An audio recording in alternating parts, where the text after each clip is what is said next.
आज हम बात करेंगे राहुल के बारे में। What is the meaning of name Rahul? Rahul नाम के व्यक्ति कैसे होते हैं? चलिए बात करते हैं राहुल के बारे में। Rahul is a Muslim boy name. Rahul एक मुस्लिम लड़कों का नाम है। अगर हम इसके लकी नंबर की बात करें तो लकी नंबर इज़ 6 यानी कि 6 है। ये एक अरबी नाम है। राहुल नाम के मीनिंग के बारे में बात करें, in American meaning is efficient के होते हैं। ये एक अरबी का नाम है। ओरिजिन लकी नंबर में बात करें तो लकी नंबर इसका 8 है यानी 8। रिलीजन मुस्लिम होता है। ये शॉर्ट नाम है बिल्कुल।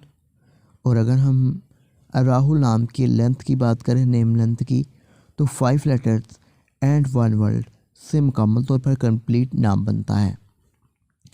अगर हम जाने कि राहुल नाम कितना पॉपुलर है तो रैंकिंग में बात करें तो 445 नंबर पर आता है। राहुल बहुत ही ज़्यादा अच्छा नाम है, तो अपने बच्चों को ज़रूर दीजिएगा। नेम्स पॉइंट टीवी को सब्सक्राइब कीजिए।